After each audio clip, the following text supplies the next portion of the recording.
Good day, everyone. Welcome to this character coach chat. We've been doing, early on, we did it weekly and then bi-weekly, and now we're doing it monthly. And I'm thankful to have everybody here. There's some new things to chat about today, and we'll see how those things go. To kick things off this morning, Brittany, could I ask you to pray to start things up amid the sirens here in my background? Yeah, of course. Heavenly Father, we just thank you so much for this morning. We thank you that we are able to come together and just learn more about how we can reach coaches and how those coaches can impact the lives of the people around us and the lives of the students in each of these schools. So, Father, would you just direct our time? Would you lead us, and would you spur questions, and would you spur wisdom inside of us? Mm-hmm. So, Lord, we just ask that you would be over this, that you would be in it and through it, and with everything that Roger wants to say. So, God, we thank you, and we praise you in your son's name. Amen. Amen. Very good. Hey, to make this as interactive as possible today, how about we introduce each other?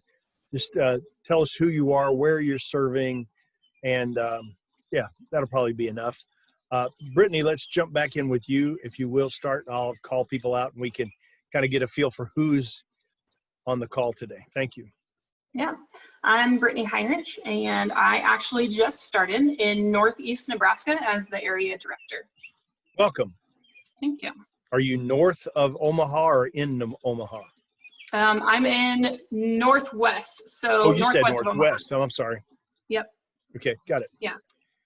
Good. Shannon, please. I'm Shannon Cahey. I'm an area rep in Champaign, Illinois with the Illini Land FCA team, and I've been on staff for just about a year and a half is all. Fantastic.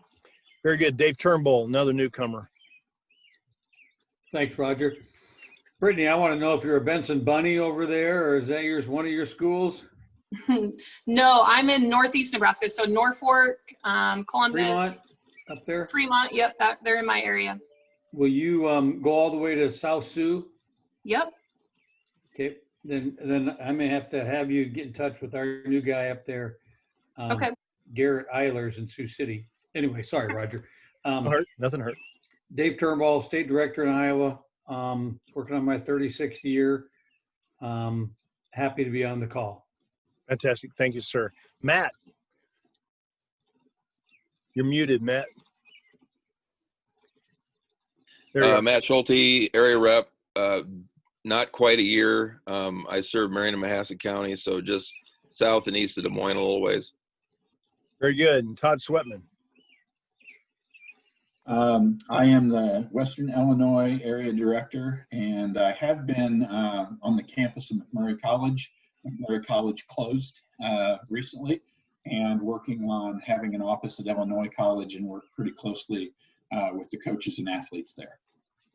Very good. Thank you. And Renee Carver, tell us about you, please. Yeah, Renee Carver. I'm about a month in as an area rep in central Iowa, the northwest suburbs. Outstanding. TJ. TJ Rexilius in Kearney, been on staff since last August and cover about 27 high schools. Will's our intern this summer from UNK. Go Lopers. Go Lopes. Excellent. Tell us. Hey, I'm Tellis Truesdale. I'm in Dubuque, Iowa, and I've been on staff for just under a year. And we have high schools and colleges here in my area that I'm working with. Very good. And lastly, Gabe. Area rep, Hastings, Nebraska, 4 years. I've been on staff and ready for 4 more. Fantastic. Great news, everybody. How many of y'all have done your ministry plan already? Well, when you get there, one of the videos that you're going to see in the section that comes up about volunteers and how do you work with volunteers is going to have a video in it where Debbie Job is talking about huddle coaches, and she'll talk about different kinds of like board members and other kinds of opportunities, but she mentioned specifically character coaches is one of those things that's part of that. If you looked at your, what are we calling it? The scouting report yesterday, if you open that up, and if you happen to click the thing that gives you a little rundown on what the new ministry leader application looks like, it winds up looking kind of like this. And this yellowed section here is all about character coach. And it has very direct language about character coach as a role in which we're going to engage volunteers in FCA's ministry. One of the lines that comes up in this is they keep saying it's a key initiative for FCA. Well, one, that gave me a red flag because nationally speaking, we don't have a plan for training these people. There's nothing out there presently. But what I was excited about is we have a plan and you guys are executing it already. That's really good. Look at that, Dave's book. Yeah, that's cool. So the thing is, wanted you to, know that that's coming. FCA organizationally, broadly, will be turning up the speed on this at some point. Don't know exactly how that's going to happen, but have had some correspondence with kind of the people who are making it happen.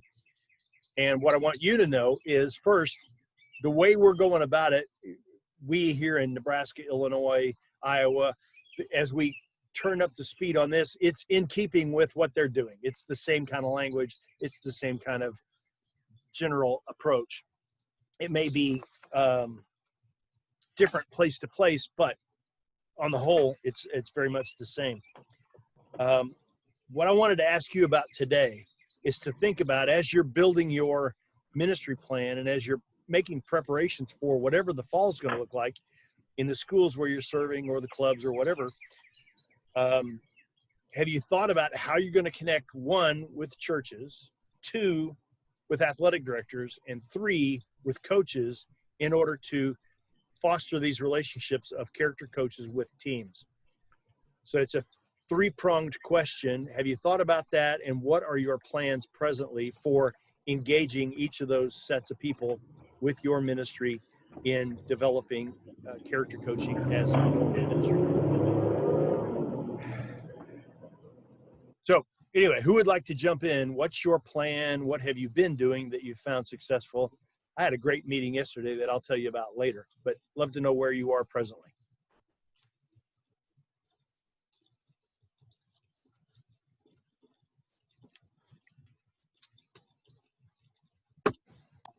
I'll, 2 of the things that we're working on, one is with the coaches at Illinois College, specifically right now with the football team, doing once a week, I would come in and just lead. It wouldn't really be a chapel service. It would be more of a leadership seminar for them. And then in the winter, we're going to have Alex Dimchek, who works with John Gordon, come in and do like a 1-day institute for the coaches. And we're also going to invite all the area high school coaches and their team captains to come to that. And then with our coaches, we have a retreat set up with 5 couples, coaches and their spouses, in a couple of weeks. And we're going to use the book, The Carpenter, by John Gordon, and then the Habitudes, and just go through some lessons and look at ways that those coaches could mentor or minister to their players, as well as ministering to the coaches and their spouses. Good. Yep. Others, what are your first plans? How do you make those connections?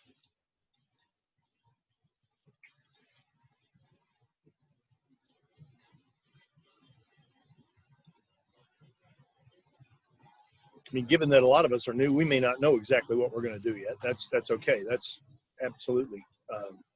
This is why we're talking. TJ, are you teeing up something?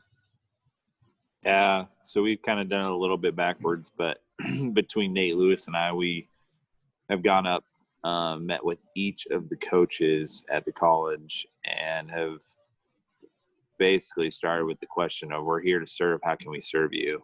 Great. What does that look like? And with having history of some other teams that have done things, and also bringing Will with me, an intern, to share, hey, this is what we've done.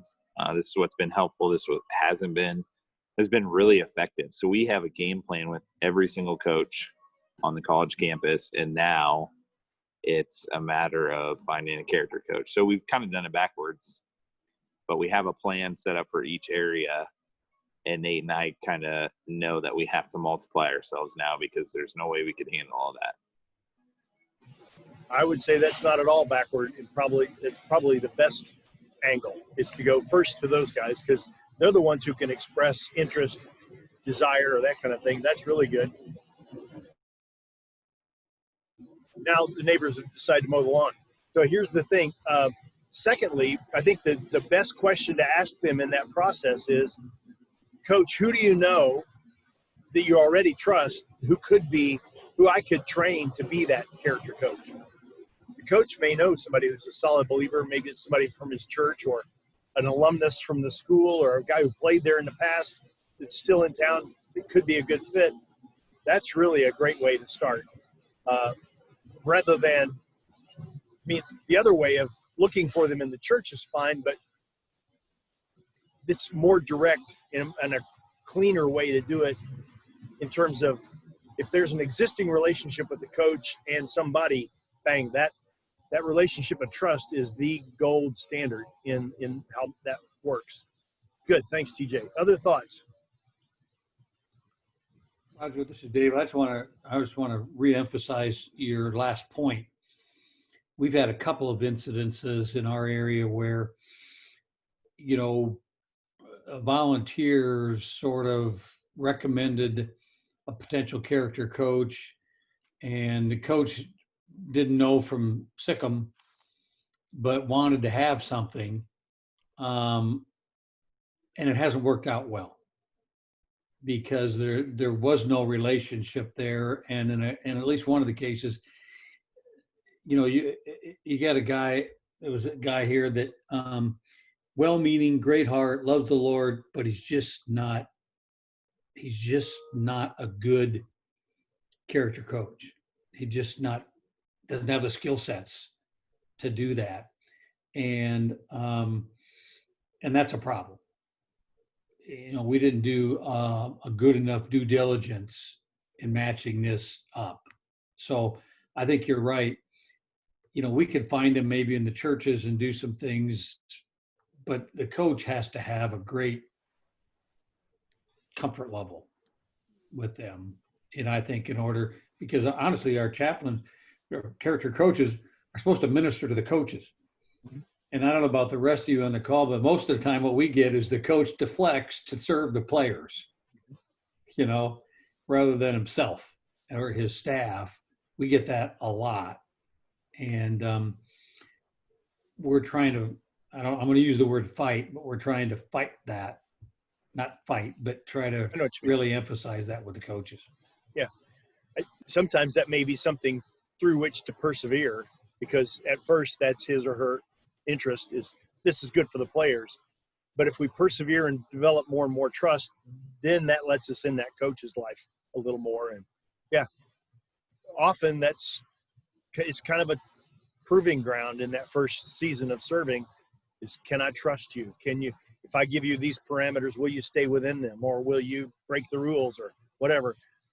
That's how it just takes a while to be trusted. Other thoughts about your game plan for developing this? Can I jump in with a question here, Please Roger? do. Go along these lines. So I have a young coach. He's young age-wise and young in his faith. Just started attending the coaches huddle this past year, and now he wants to have a character coach for his basketball program. But the trust factor that you've been talking about, you and Dave and others, I feel like he's just starting to trust, and he trusts me because he knows me through the coaches huddle. So what's a good strategy for handing off ministry while there's not a lot of trust built outside of his relationship with his staff? So any suggestions for that? Do I just do that ministry for a while and then hand it off, or what? I have I've been- one, but I'd love to hear what other people think. Yeah, I've please. been using potential character coaches, bring them with you to the coaches huddle. Be intentional about them, bridge that gap. Spot on. That's exactly what I was going to say. In that huddle, that's a great place to introduce them and build trust. Sometimes the new person shadowing you as you serve that team, right? You have an intent that I'm going to have you go with me, and pretty soon they're going to see you just like they see him just like they do you. Mhm. That's what I want. And then I conveniently disappear one day, and he fills in for me one week, and pretty soon they're going, that dude's better than you are. We just keep him, and yeah, that's what'll happen. Good. That's good. Thank you. Those are both good strategies. Thanks, TJ. Ask one question too. Since I'm sort of new, I just want to clarify the jargon. When you say coaches huddle, are you talking about like a coach's Bible study at a university? Is that what you're talking about? Yeah, it was a coach's Bible study at a high school in this case, but yeah, High school. Okay. yeah. So you have those at a high school. Are they at the high school? How does that work? Okay. Yeah. All right. Yeah. That's good to know. Yep. Sometimes those will take place at the high school. In this present environment, I'm thinking about the high school coaches that I have in my area, as rural as it is. They may take place by Zoom this semester. I don't know. We'll see. But it's kind of, how can I get them together? Let's do that. I've done them off campus, like, hey, we're going to meet at this pizza place at 6 o'clock. Come on over, every month on a Wednesday. And we did that for a bunch of years. And that worked for a while, given the kind of the season in life a lot of those coaches were. It had eventually wore out because they don't want to be gone another night of the week. But you got to figure out what fits the rhythm and the kind of the lifestyle of those folks and fit them. Ones like at the school, that's prime, man, because they're already there. Other thoughts? Thanks for the clarification question, Renee. That's helpful. Hey, let me tell you about this meeting I had yesterday. For months, I'd done some correspondence with a lady from a local church. It's a big church, and they draw people probably from about a 30 to 45-minute radius from the area. So they're from a bunch of these small towns that are in the footprint that I serve.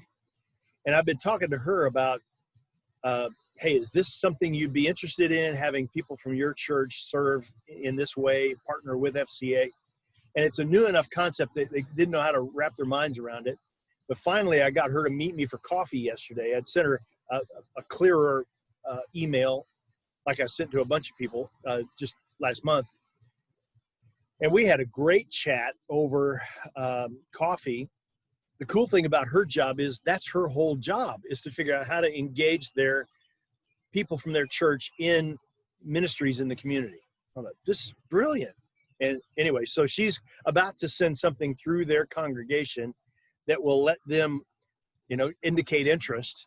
And I think what it will result is probably in early August, we'll get a 1-hour orientation, like I showed you guys, to further qualify those folks as to their interest in serving. And then that will help me know where they might fit, that when we come out of that, we'll have a really highly qualified set of volunteers that we can train and then place. So I'm jacked up about that.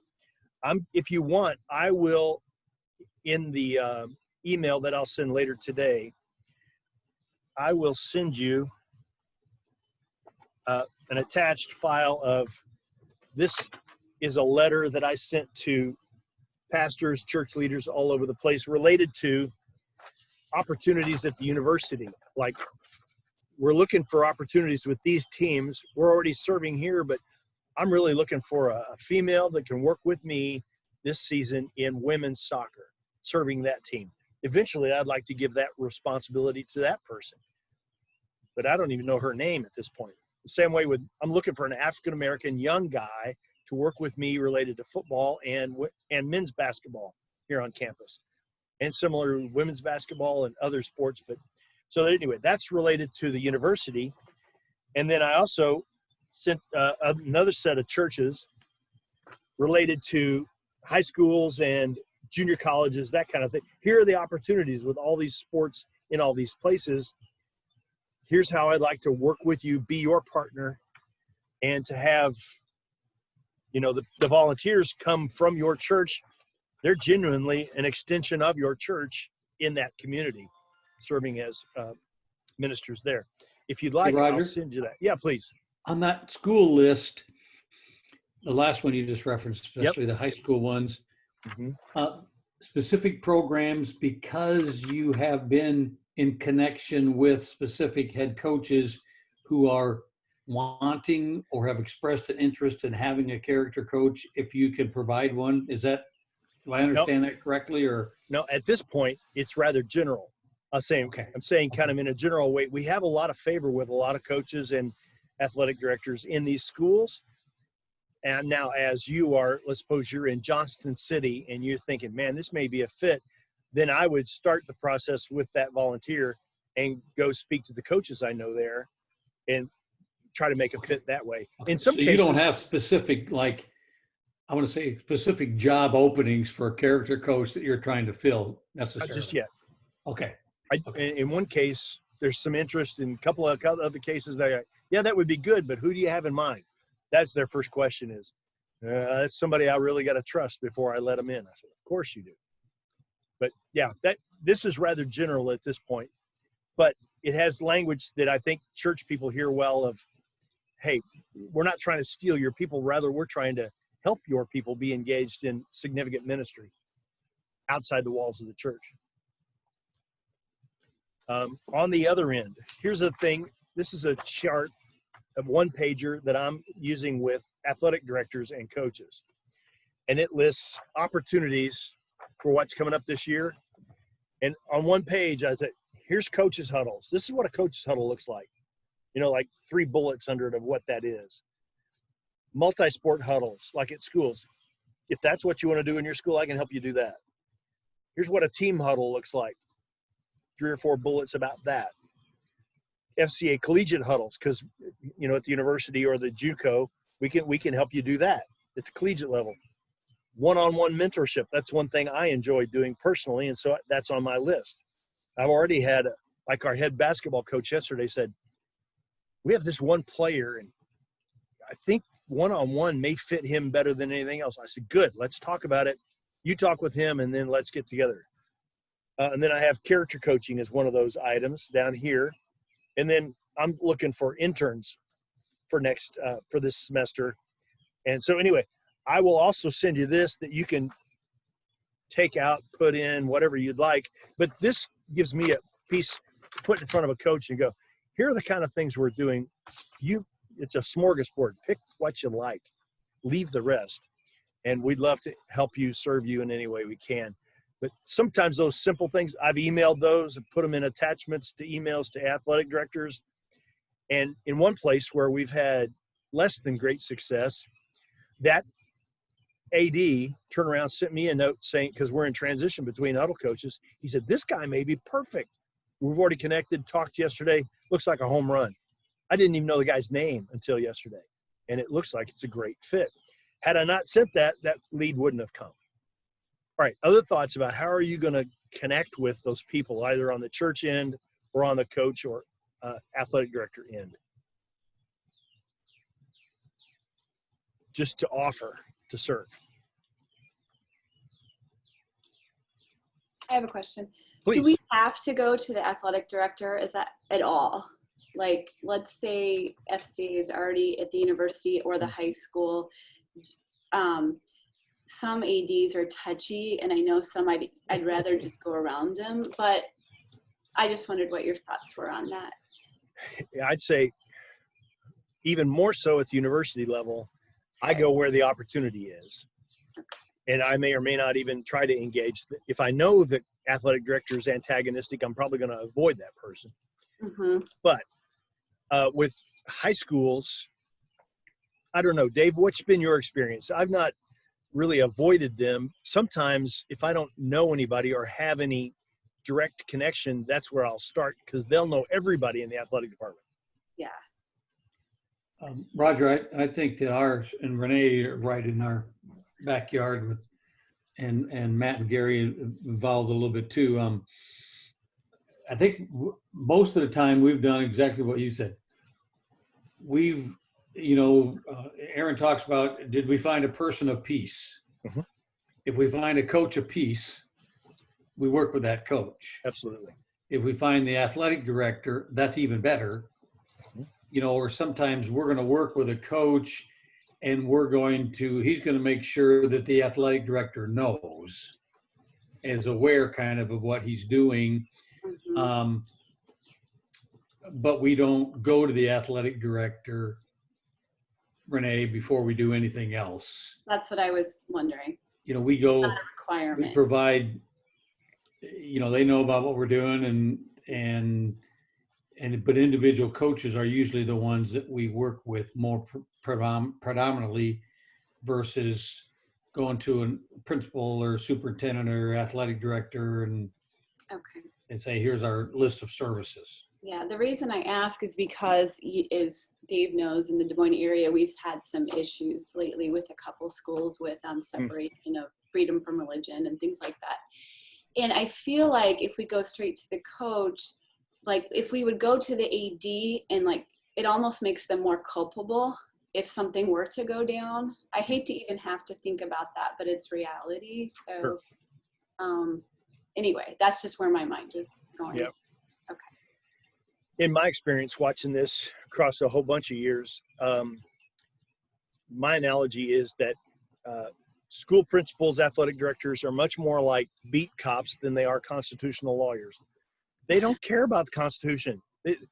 But if somebody's screaming over here, they just want the screaming to stop. Mm-hmm. It's like the beat cop. He just wants peace on his street. That's all he cares about. He didn't give a rip about the Constitution. He's going to do what it takes to stop the screaming, right? And so ADs are much like that. Principals are even more like that. Mm-hmm. And so if there's a blow up, rather than go in and bang my legal stuff at help me. Yeah, I'm on your side. I'm your friend. I'm not going to be your enemy. How can we solve the situation and make something good for all of us? And they relax.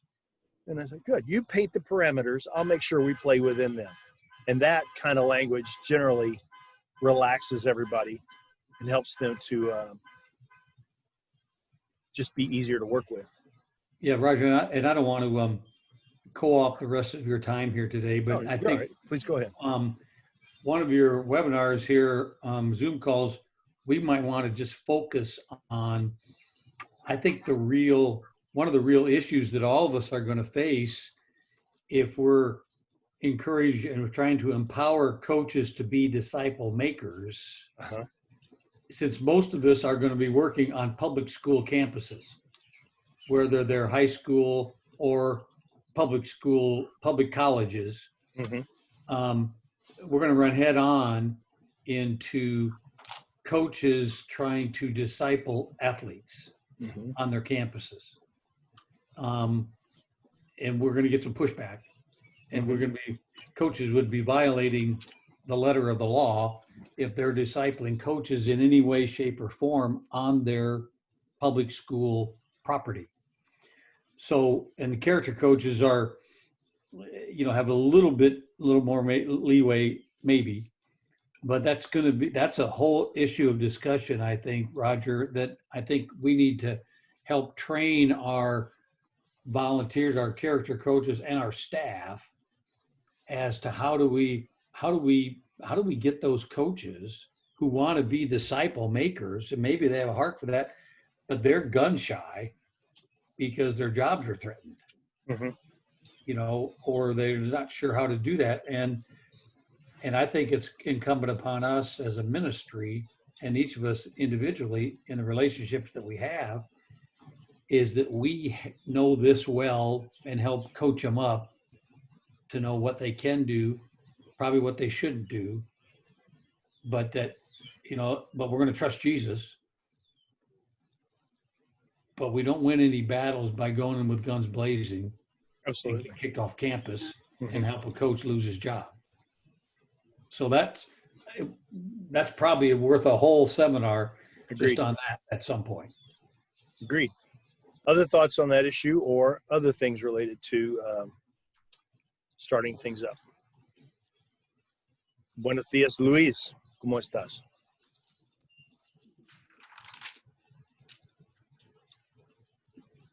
And you may reply in Spanish or English, whichever you like.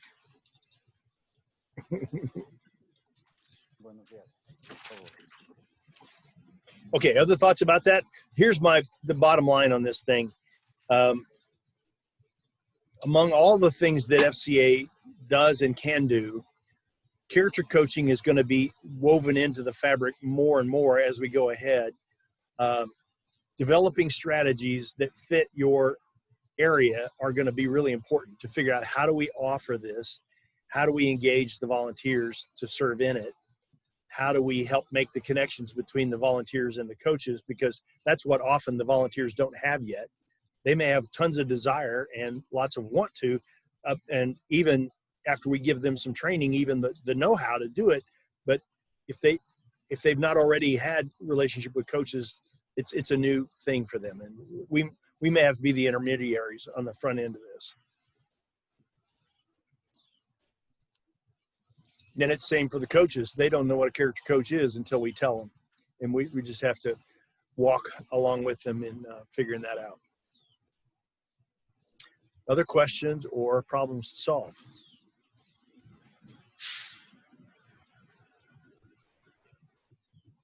I want to mention 3 Zoom meetings that I have coming up in weeks in the future. They're going to be really, really good.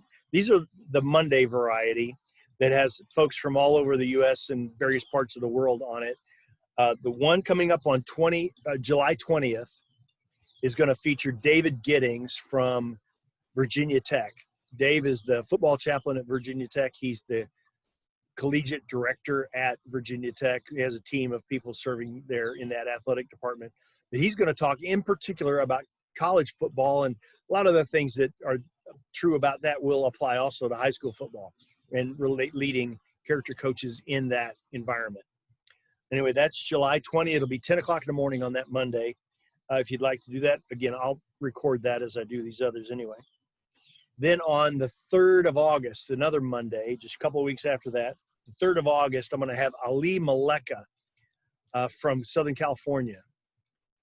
Ali has been a very high-speed soccer coach for a bunch of years. He's relatively new to FCA staff, but he's doing a great job down there at like Cal Irvine, that area. And he has a great understanding of soccer culture, how it works in the U.S., and where are the ministry points inside soccer. As we started a women's soccer program here last year, I called Ali and I said, help me figure out how to navigate this thing, because it's obviously different than American football. It's different than baseball, different than basketball. Help me understand the culture and how do we fit? Where are the ministry points inside that? And he'll be our guest on August 3. What's his last name again? Maleka. Ali is Iranian. Ali and his family escaped during the revolution in 1980 when the Shah was overthrown. Right, we're going back to 1980s history here. The Shah was overthrown, and in the Ayatollah and the Shiite Muslims took over the country. They escaped. I mean, his dad was an official in the government, and they just barely got out with their lives. But he has been in the States since then and is an excellent guy. Serves there on the college campus at Cal Irvine. He's been doing a great job in baseball this last year. And anyway, Ali is that guy. Then on 17 August, on another Monday, Brandy Cantrell from Texas Tech is going to talk in particular about intercessory prayer. For what do you pray for the sports people, for the coaches, for the players, support staff? How do you pray, and what do you pray for those folks? How do you intercede for them? This is one of the primary strengths of Brandy's ministry, and she can talk about this in ways that few of us can. She is really sharp. She serves women's sports there at Texas Tech and does a great job. All those are at 10 o'clock in the morning Central Time on those respective Mondays.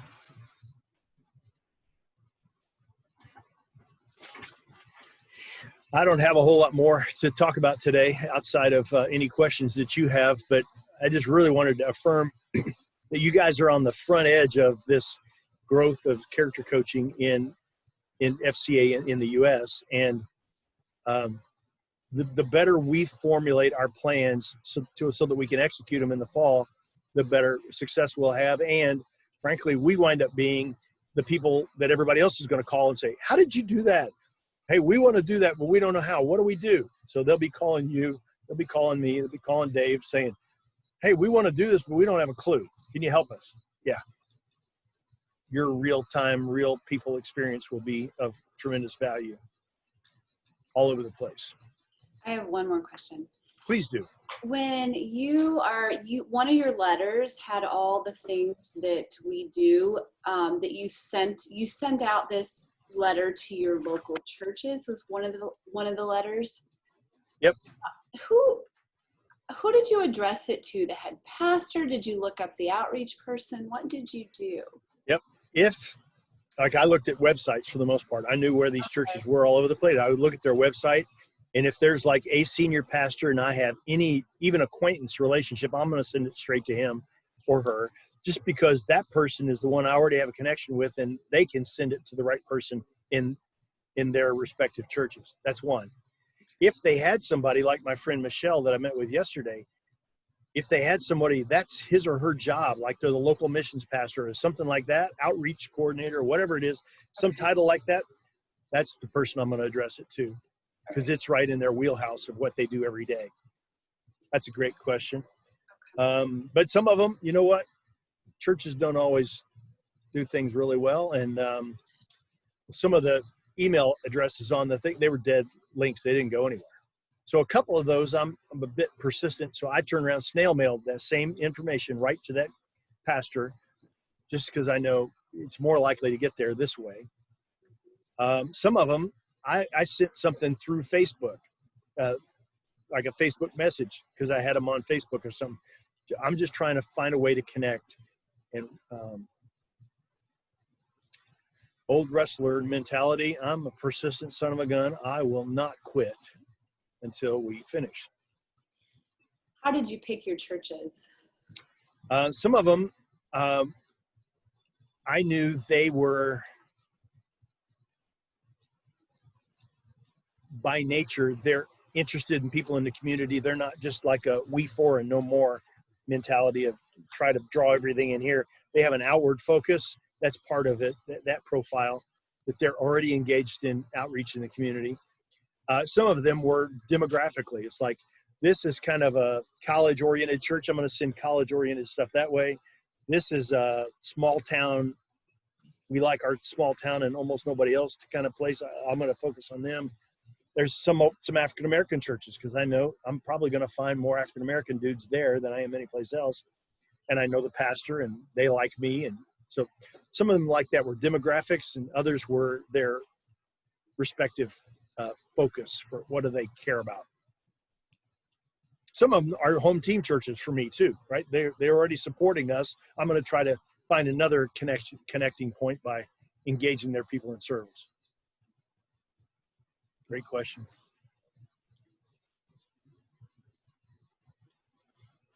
And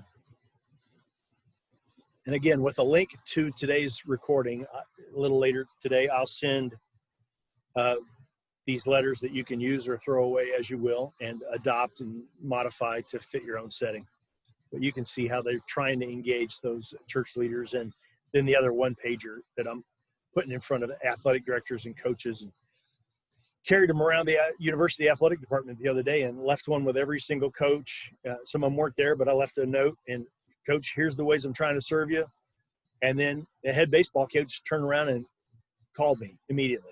That was awesome, because we talked about, we had done a little bit in the past season. He says, I want this much more for the next one. Yes, this is working. Relationships developing. This is good. Okay, other thoughts or questions?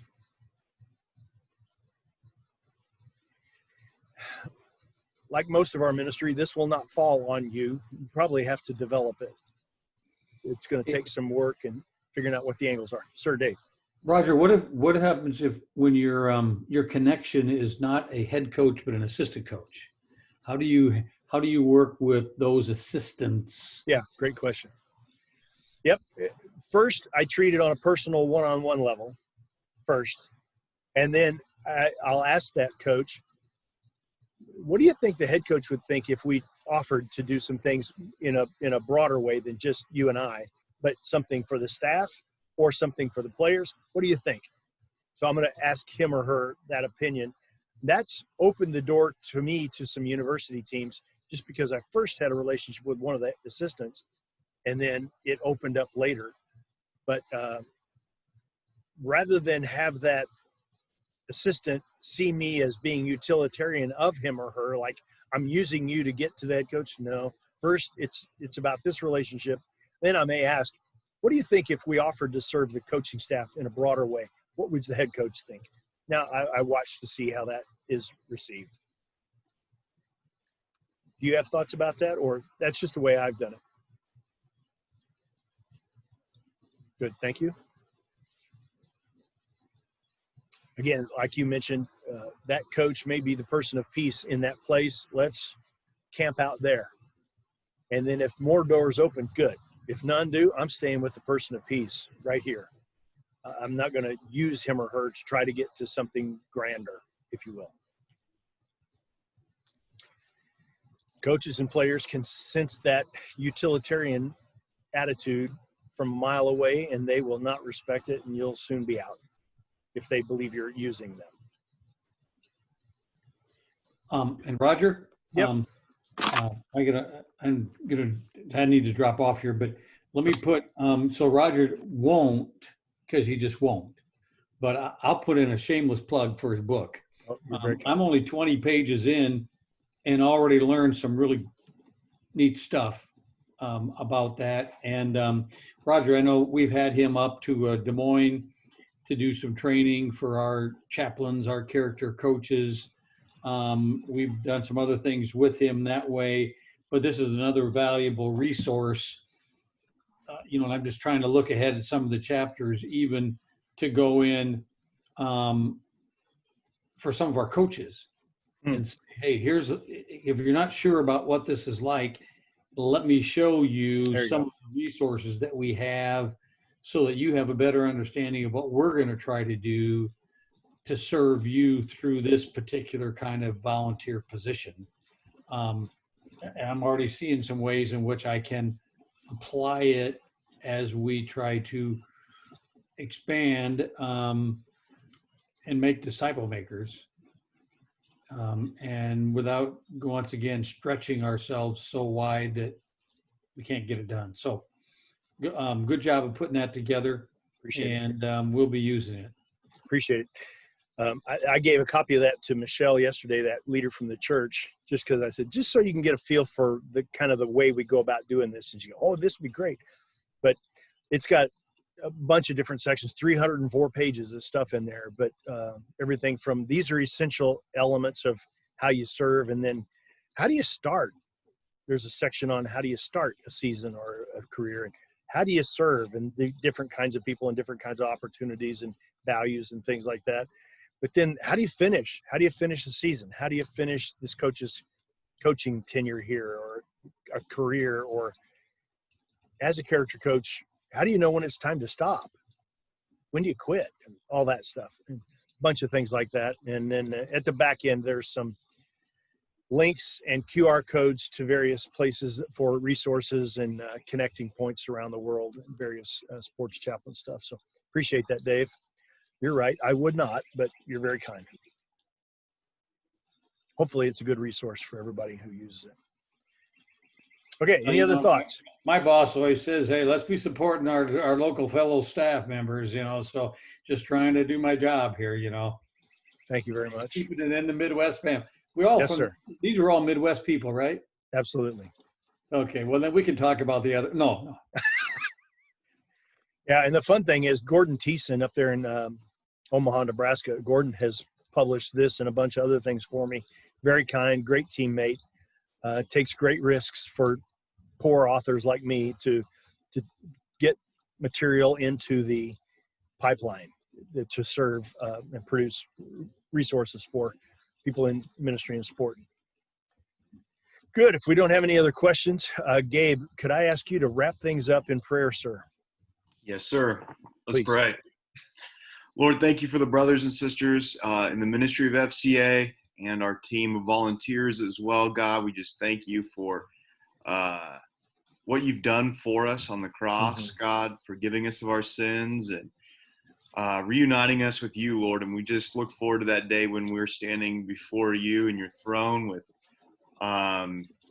people that we have rubbed shoulders with in athletics, God, coaches, athletes, parents, community members, God, that you've allowed the gospel to go forward, Lord, through FCA. And we just thank you for this opportunity to strategically plan and think about how you might use character coaches to accomplish your goal, Lord, of redeeming a people for yourself. And so we just thank you and praise you for that in Jesus' name. Amen. Amen. Thank you so much, everybody. Great chatting with you today. I'll send an email to you shortly with those documents and other things. Thank you. Thanks, Roger. Blessings, everybody.